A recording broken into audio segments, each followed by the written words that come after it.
आज आपण मैंने समस्ते जानते कि किडनी रोग बहुत मात्रा रे व्यापी चलछि घरे घरे देखा गले किडनी रोग होउछि।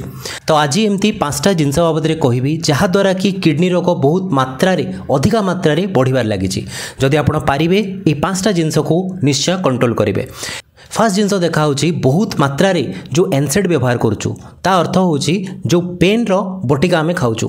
जितेबाला पेसेंट गोटे आसुची सब बेले कहूँ मो अंटा बिंधा होची, मो गोड़ बिंधा होची, मो बेक बिंधा होची, किछि गोटे बथार मेडिसिन दियो, किछि गोटे इंजेक्शन दियो जहाँ पे मो बथाटी कमी जिवो। सेति डॉक्टर माने भी लिखि दियंती से बथार मेडिसिन। सेति आपण जितेबाला भी बथा होची सांगे सांग बथार मेडिसिन केबे भी खांतु नाही। आ जदि भी खाउचंती बहुत पेन जदि सही पारु नाहांती तेबे ही पेन बटिका खांतु, नहेले बिल्कुल भी खांतु नाही। फर्स्ट जिनस। द्वितीय जिनस बहुत जगह मुझे देखी लोक मानकर ब्लड प्रेशर बहुत अधिका थाए एवं से माने मेडिसिन न खाई ताकू अवहेला करुथांती।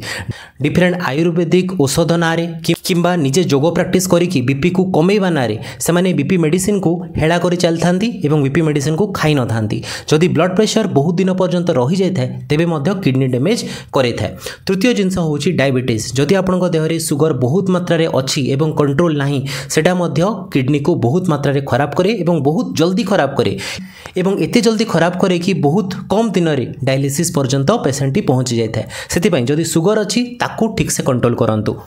चतुर्थ जिनस होची आमे जितेबाला पानी कम पी थाउ। बहुत जगह देखा होची जितेबाला कृषक भाई माने हेले से माने बाहर जितेबाला काम करथांती बहुत मात्रा रे झाड़ बाहर थाए एवं सही मात्रा रे से पानी रो सेवन कर न थांती एवं कम पानी द्वारा मध्य किडनी टी बहुत मात्रा रे डैमेज होता है। एवं लास्ट जिनस होची जितेबाला आमे प्रोसेस्ड फूड खाउचु सेथिरे आमर लुणर मात्रा बहुत अधिका रही थाए।